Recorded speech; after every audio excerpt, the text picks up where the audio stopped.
Bismillahirrahmanirrahim. Assalamualaikum warahmatullahi wabarakatuh. Perkenalkan, kami dari kelompok 5 ingin mempresentasikan hasil kerja kelompok kami yang berjudul Sitasi dan Daftar Pustaka serta Teks Ulasan Buku.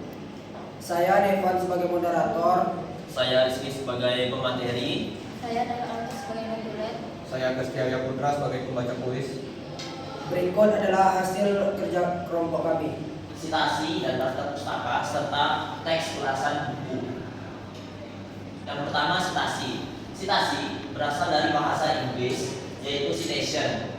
Sitasi memiliki makna yang sama dengan kutipan atau sitasi. Menurut Hartiman dalam Kasibuan 2008, dokumen A disebut oleh dokumen B sebagai catatan kaki.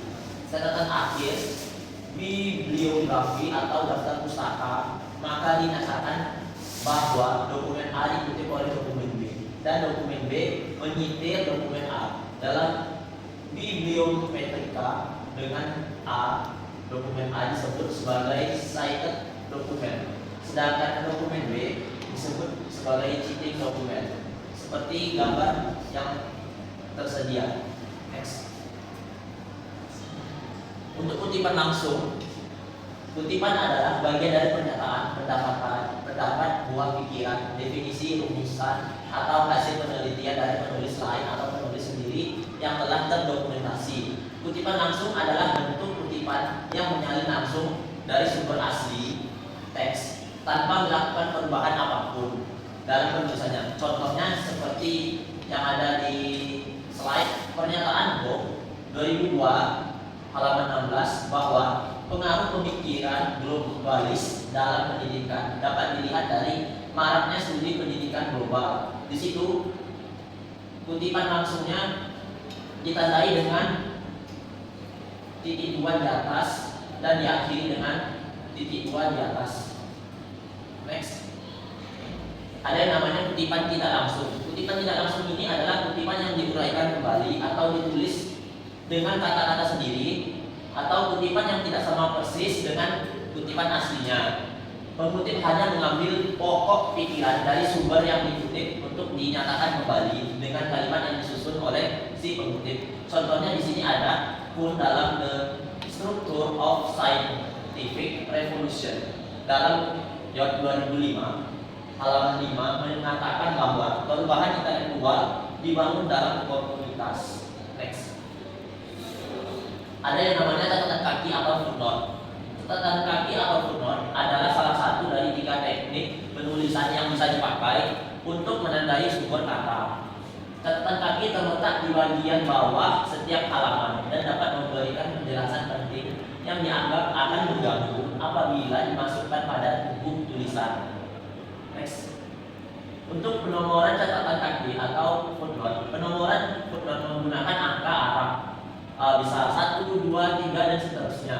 Di bawah garis yang memisahkan antara tubuh teks dan footnote, penulisan nama, judul buku, kota penerbit, nama penerbit dan tahun serta halaman. Nama penulis dalam footnote ditulis langsung setelah nomor footnote tanpa spasi sebagaimana susunan nama aslinya. Judul buku ditulis setelah nama penulis dengan menggunakan cetak miring lalu diikuti koma. Setelah itu diikuti buka kurung, kota terbit titik 2, nama penerbit, koma, tahun terbit, tutup kurung dan koma. Contohnya seperti yang ada di slide ini. 1 itu menandakan penomoran footnote. Khalid Abou itu orang yang menulisnya. Speaking in God's name Islamic law, itu adalah judul yang diangkatnya. Authority and Woman, Oxford Onward Publication 203. Itu menandakan di mana letak dia bersekolah atau studi. Dan 2003 itu adalah tahun dia menerbitkan yang dia temui. Next. Ada yang namanya daftar pustaka. Daftar pustaka adalah bagian dari sebuah karya tulis ilmiah seperti makalah, tesis, skripsi, disertasi atau artikel jurnal. Nah, fungsi utama daftar pustaka itu menunjukkan sumber informasi. Pembaca dapat melacak dan verifikasi informasi yang dikutipnya. Yang kedua ada menghindari plagiarisme. Untuk memberikan penghargaan intelektual kepada penulis atau penerbit asli. Menambah kredibilitas tulisan. Ini menunjukkan bahwa tulisan didukung oleh sumber-sumber yang terpercaya. Memudahkan pembaca bisa mencari lebih lanjut tentang topik tertentu jika tertarik. Next. Nah, di sini ada contoh daftar pustaka, yang mana saya mengambil beberapa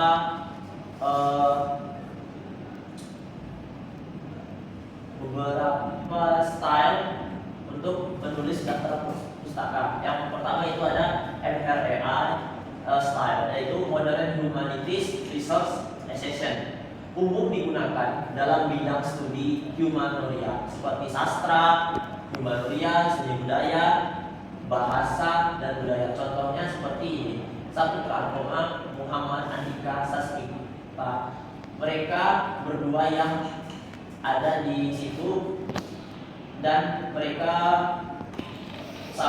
berdua yang menjadi tokoh si pengutip. Dengarkanlah, itu judul yang mereka ambil. Yogyakarta daerahnya, dipublish 2017. Mereka mengambil dari website penerbit buku depublish.com/buku dengarkanlah. Nah, yang selanjutnya itu ada namanya Chicago Style. Sering dipakai di bidang sejarah dan humaniora. Contohnya Bakri Maria, Haji 2017, manajemen keperawatan. Konsep dan aplikasi dalam praktik keperawatan profesional. Judul di sini ada konsep dan aplikasi dalam praktik keperawatan profesional. Dan Bakri dan Maria ini adalah tokoh yang menerbitkan atau mengambil judul tersebut. Yogyakarta Pustaka Baru Press. Di situ daerah yang diterbitkan. Next. Ada namanya definisi dan ciri teks ulasan buku. Teks ulasan terdiri dari dua kata, yaitu teks dan ulasan. Dalam Kamus Besar Bahasa Indonesia atau KBBI, teks adalah naskah yang berupa kata-kata asli dari pengarang yang tertulis untuk dasar memberikan pelajaran, berpidato dan sebagainya. Sedangkan ulasan dalam Kamus Besar Bahasa Indonesia KBBI adalah kupasan atau tafsiran atau komentar. Ciri-cirinya berisi tentang keunggulan, kelemahan atau kelebihan dan kekurangan dari suatu karya atau objek yang diulas. Struktur teks terdiri dari orientasi, tafsiran, evaluasi, rangkuman. Di dalamnya berisi tentang keunggulan dan kelemahan, kelebihan dan kekurangan dari suatu karya atau objek yang sedang diulas. Next. Selanjutnya ada struktur teks ulasan buku. Yang pertama itu orientasi. Orientasi itu merupakan struktur yang terletak di bagian awal dan isinya berupa contoh pengenalan terhadap karya. Contohnya karya sastra, film, dan sebagainya yang akan diulas. Contohnya seperti ini. Untuk meningkatkan kecintaan dan budaya bangsa Indonesia, terutama budaya Bali, cerita Nidya Patri diceritakan dan ditulis kembali oleh Sok Sawitri dalam novel yang mempunyai judul Tantri Perempuan yang Bercerita. Nah, di sini ada yang namanya tafsiran atau pandangan, penilaian dan pengukuran penulis teks ini terhadap karya yang akan diulas. Pada struktur tafsiran biasanya berupa gambaran atau penjelasan tentang karya yang akan diulas secara lebih detail. Selanjutnya ada evaluasi. Penulis teks ini akan menjelaskan secara lebih mendalam terhadap karya yang diulas. Dalam hal ini, pembahasan yang ada pada struktur evaluasi seperti kelebihan dan kekurangan dari karya yang sedang diulas. Rangkuman, seperti namanya, rangkuman ini penulis akan mengambil kesimpulan dari semua pembahasan yang sudah dilakukan. Pada bagian ini juga biasanya penulis memberikan tanggapan atau komentar terhadap karya yang ditulisnya. Kaidah kebahasaan. Kaidah kebahasaan teks ulasan sering disebut sebagai kata-kata yang menjadi syarat dalam penulisan sebuah teks ulasan. Kata-kata yang terkandung dalam teks ulasan haruslah kata-kata yang memenuhi syarat agar sebuah teks ulasan bisa dikatakan baik dan benar. Nah, contoh dari kaidah kebahasaan seperti menggunakan kata-kata opini atau persuasif.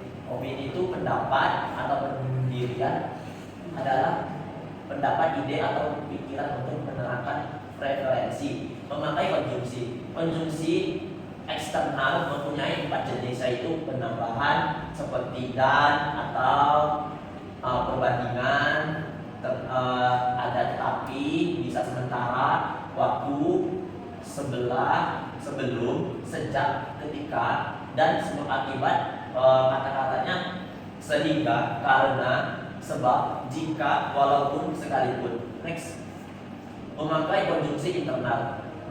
Konjungsi internal juga dibagi menjadi 4 jenis, yaitu 1 penambahan. Kata-katanya selain itu, di samping itu, lebih lanjut, dan perbandingan dengan kata-kata akan tetapi, sebaliknya, sementara itu, di sisi lain, dan waktu, pertama, kedua, kemudian, lalu, berikutnya, dan sebab akibat. Seperti akibatnya sebagai akibat, jadi hasilnya. Dan ada yang menggunakan ungkapan sinonim dan antonim. Seperti yang kita ketahui, sinonim itu persamaan kata dan antonim itu perlawanan dari kata. Contoh sinonim seperti kredit itu sinonimnya mencicil, berdusta, berbohong, rajin, giat, haus, dahaga, baju, pakaian. Contoh anonim. Anonim ini perlawanan kata. Atas lawannya bawah, besar antonimnya kecil, jauh antonimnya dekat, mahal, murah, baru antonimnya lama. Teks. Selanjutnya ada aspek penilaian teks ulasan. Nah, di dalam aspek penilaian teks ulasan ini terdapat beberapa hal yang harus kita perhatikan. Yang pertama, identitas karya, menyebutkan judul, pengarang, atau pembuatan, tahun terbit, penerbit, atau platform.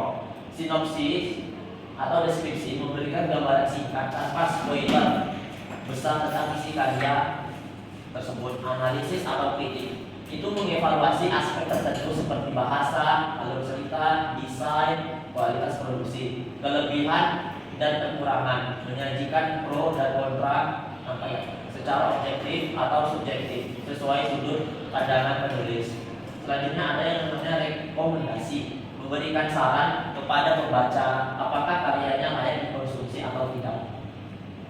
Nah, terakhir ada yang namanya merekonstruksi teks ulasan buku. Merekonstruksi teks ulasan buku adalah proses mengubah atau menyusun kembali teks ulasan dengan tetap mempertahankan informasi penting, namun disajikan dalam gaya bahasa yang berbeda. Seperti langkah-langkah merekonstruksi teks ulasan buku, memahami isi teks ulasan buku, bagian mengidentifikasi bagian-bagian seperti identitas buku, sinopsis, analisis, kelebihan dan kekurangan. Yang kedua itu menyusun kembali informasi, ubah susunan kembali agar lebih sederhana atau sesuai dengan gaya bahasa buku.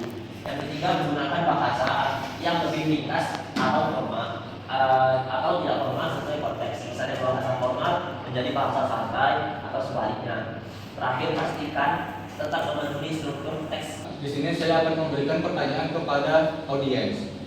Cerita Nidia Tanri diceritakan dan ditulis kembali oleh Chok Sawitri dalam novel yang mempunyai judul A. Perempuan yang bercerita, B.